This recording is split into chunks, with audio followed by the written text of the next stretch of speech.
Provide great opportunity for all of us within the industry and certainly here within Canada. Now, of course, a brief history of cannabis. As I mentioned in many of my presentations, cannabis has really been used medicinally really since the beginning of recorded history. Even going back to about 6,000–7,000 BC in ancient China, we see evidence of cannabis being used medicinally.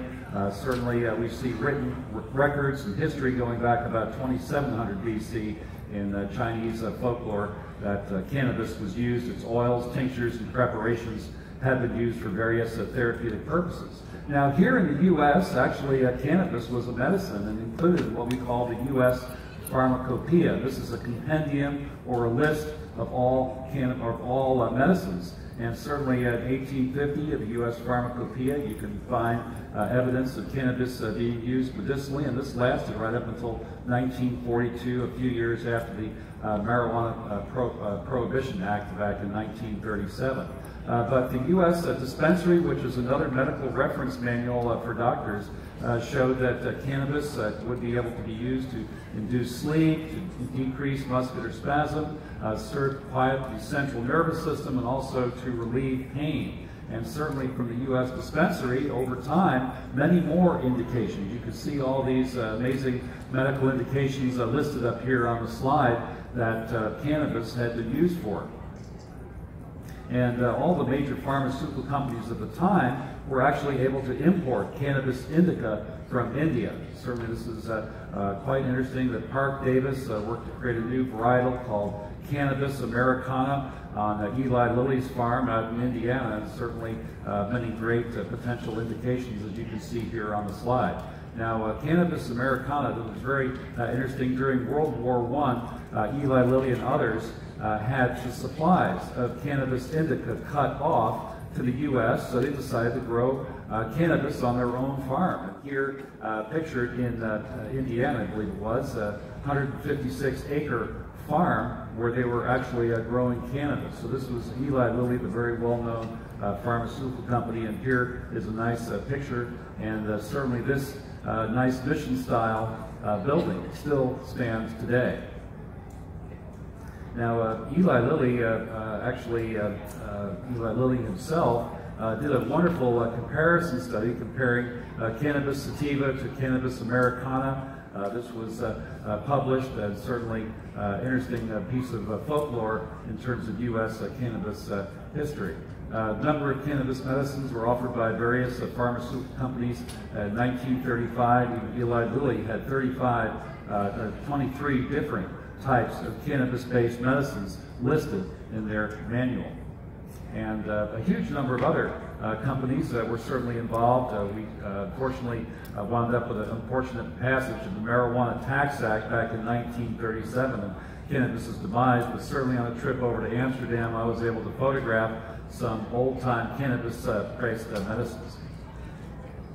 And again, the Marijuana Tax Act of 1937 basically ended the use of cannabis medicinally, but even so, on the National Institutes of Health side, research continued.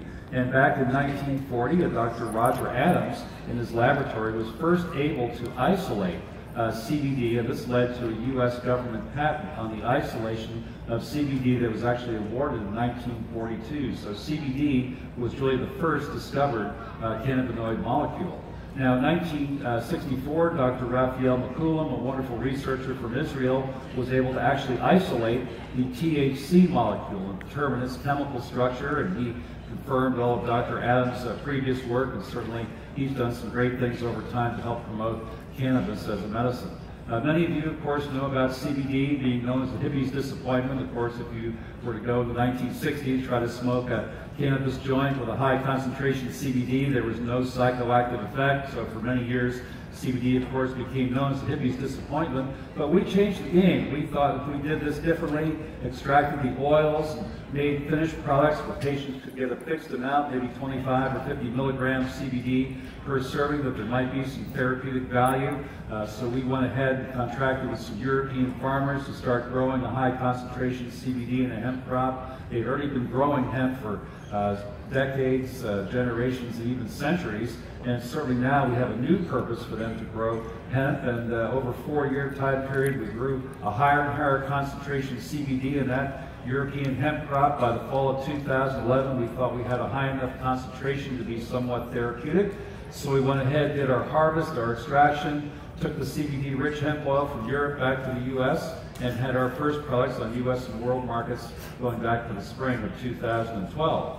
Now, just for the newcomers, certainly the difference between hemp and marijuana, very visually apparent here. You can see hemp will grow very tall, as high as 10 to 20 feet, in a very short 90 to 120 day growing cycle. Marijuana, on the other hand, grows very short and bushy.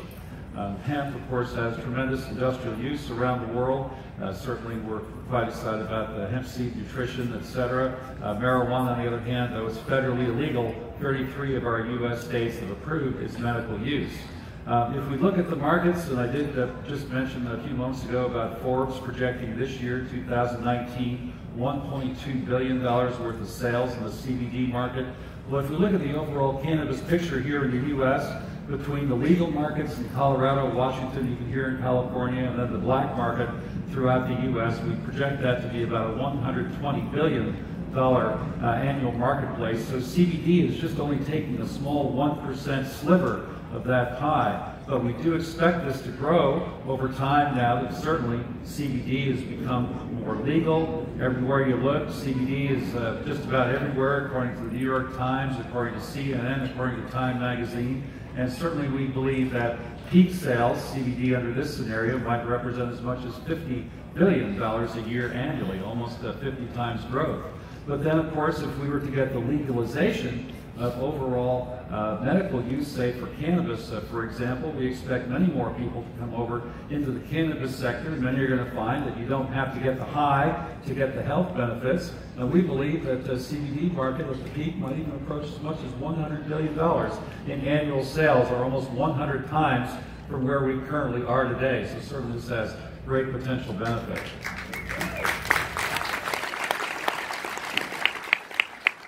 And of course, hemp being brought back as a full-on industrial crop here in the U.S., an agricultural crop, certainly would be tremendous benefits for mankind. We're quite excited about all the tremendous industrial uses, your clean biofuels, your hemp textiles, your hemp-based bioplastics. Certainly the hemp building construction material has great application, particularly here in California, where we have a very dry summer season, a lot of fires, particularly in Northern California.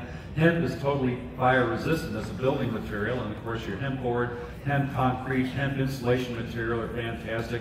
And I mentioned a little bit yesterday about the electrical properties of hemp. Certainly this new application of hemp batteries and supercapacitors over the next 3 to 5 years going to revolutionize the way we think about energy storage.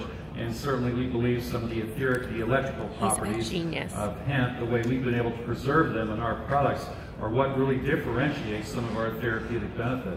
And of course our hemp seed and hemp food as nutrition is quite exciting.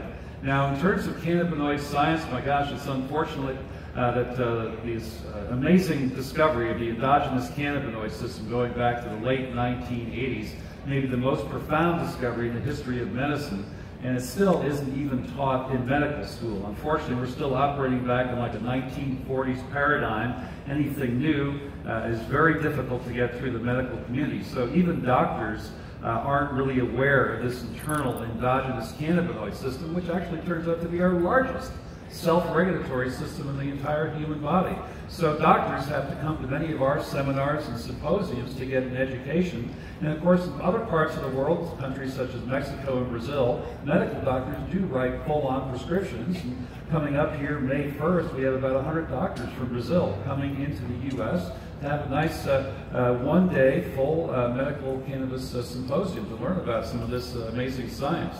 But what are these cannabinoids? These are actual compounds, special compounds that are found in the cannabis plant family. Many other plants actually express cannabinoids as well. But generally, our products, you might find as much as 60 to 80 different cannabinoids in trace amounts. And certainly, medical science has now identified 146 different cannabinoids. In addition, the cannabis plant is so widely expressed in many other therapeutic compounds, things such as your terpenoids, your flavonoids, plant waxes, chlorophyll, and these all act synergistically together. These terpenoids also have very strong therapeutic value. Many of these terpenoids actually enhance the performance of the cannabinoids. And here's a nice picture description that you can look at some of these entourage botanicals. Now, within the human body, we have all these amazing systems that we regularly know: our muscular system, skeletal system, circulatory system, nervous system, lymphatic system. And as I mentioned, back in the late 1980s, we did discover this internal endogenous cannabinoid system, as well as an entire electrical circulatory system. And it's really interesting that hemp and our products feed both of these new systems that have been recently discovered. So again, the endogenous cannabinoid system, the largest self-regulatory system in the human body, governing a wide range of therapeutic processes, everything from our sleep, mood, appetite, the digestion of our food, hormone production, even our metabolism falls in here. And certainly we have receptors, our CB1 and CB2 receptors. CB1, greatly expressed throughout the brain, the most widely expressed of all the brain's neurotransmitter receptor sites. Expressed throughout the brain, the spinal column of the central nervous system. The CB2 receptor, widely expressed throughout the gut, the viscera, the internal organs of the body, relating to the body's immune function. And besides these endogenous cannabinoid receptor sites, a huge number of other receptor sites in the human body, very accepting of cannabinoids. These G protein coupled receptor sites, very technically, for those of you in the medical community will recognize these, but certainly these receptor sites control the function of about 800 human genes, or 4% of our overall genomic sequence. So targeting these receptors, very, very important.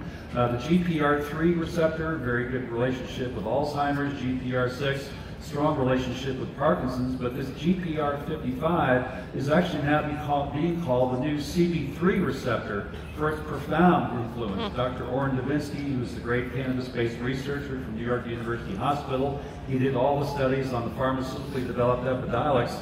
Dr. Devinsky credits CBD's action on this GPR55 particular receptor site as the reason why the seizure disorders are coming down so nicely in children with epilepsy, and for this, it's being called the new CB3 receptor. Our bodies also have what are called vanilloid pain receptors. Very technically, these are called TPRV1, TRPV1 receptors. Those in the medical community will realize that and understand this, but certainly these cannabinoids have a tremendous effect on these pain receptors to help modulate and decrease the body's pain response. And of course, all our internal organs have cannabinoid receptors. Our internal glands have cannabinoid receptors as well, and the endogenous cannabinoid system is really present from day 16 of the developing fetus and is intimately involved in the development of the fetus as well as its central nervous system.